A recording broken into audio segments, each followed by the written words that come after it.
Pada periode pertama pemerintahannya, Presiden Jokowi memiliki program Nawacita, yang salah satu programnya adalah meningkatkan produktivitas rakyat dan daya saing di pasar internasional yang tertuang dalam Nawacita ke-9. Dalam Nawacita poin ke-9 tersebut, Jokowi secara rinci menyebut membangun infrastruktur jalan baru sepanjang sekurang-kurangnya 2.000 km. Tidak tanggung-tanggung untuk mewujudkan program tersebut, Jokowi menganggarkan dana infrastruktur secara besar-besaran mencapai 391,7 triliun. Pemerintahan Jokowi juga merumuskan proyek strategis nasional atau PSN sebagai dokumen penting untuk memandu pembangunan proyek infrastruktur penting dan strategis mulai dari Trans Papua hingga jalan tol di luar Jawa. Jokowi juga giat membangun jalan tol di luar Jawa, termasuk tol Balikpapan Samarinda yang menjadi jalan tol pertama di Kalimantan. Adapun sejak awal pemerintahan Jokowi hingga awal 2024, panjang jalan tol yang beroperasi mencapai 1.713,83 km.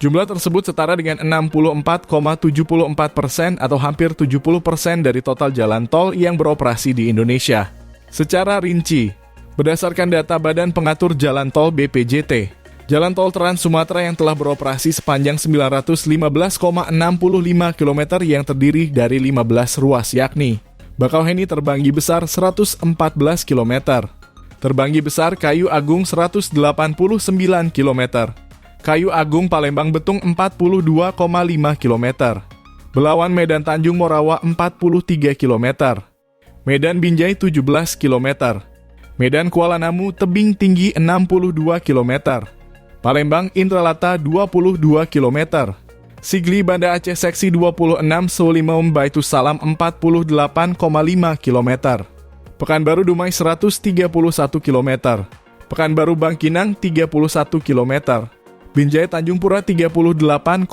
km, Bengkulu Taba Penanjung 17 km, Indralaya Prabu Muli 65 km, Tebing Tinggi Indrapura 20,4 km, Indrapura Kisaran 47,75 km.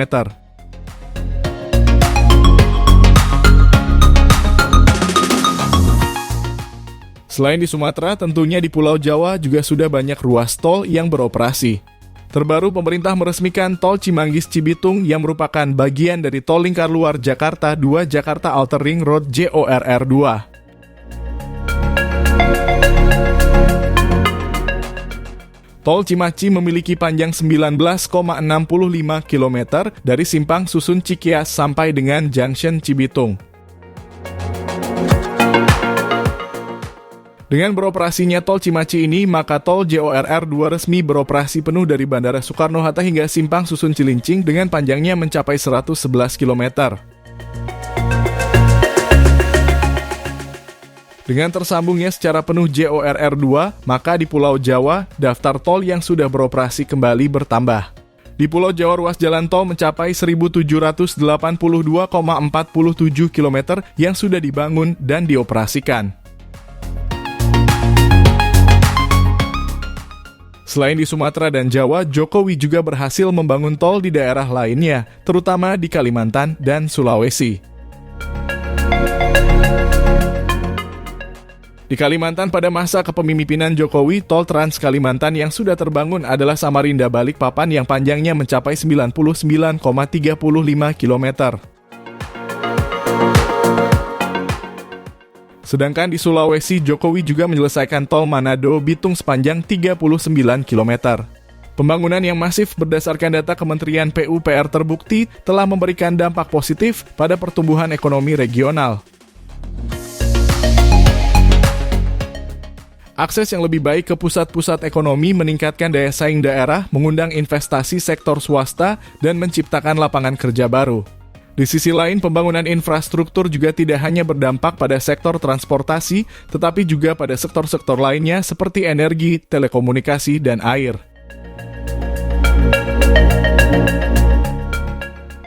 Inisiatif proyek-proyek strategis seperti pembangunan bendungan dan pembangkit listrik berskala besar telah meningkatkan ketersediaan energi, mendukung keberlanjutan industri, dan meningkatkan daya saing Indonesia di tingkat global.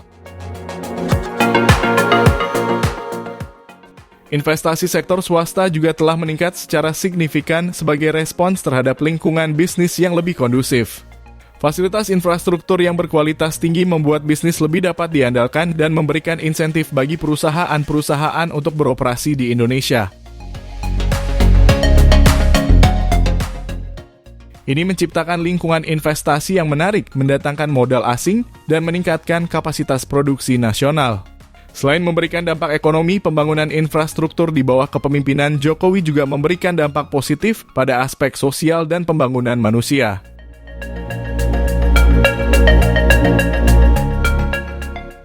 Pembangunan sekolah, rumah sakit, dan fasilitas publik lainnya berkontribusi terhadap peningkatan kualitas hidup masyarakat. Akses yang lebih baik terhadap pendidikan dan pelayanan kesehatan telah menciptakan fondasi yang lebih kokoh untuk pembangunan manusia.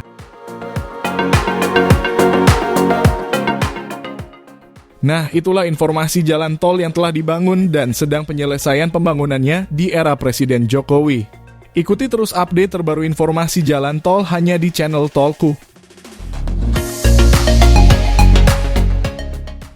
Sampai jumpa di informasi tol lainnya. Jangan lupa support kami dengan like video ini dan subscribe channel Tolku ini. Terima kasih.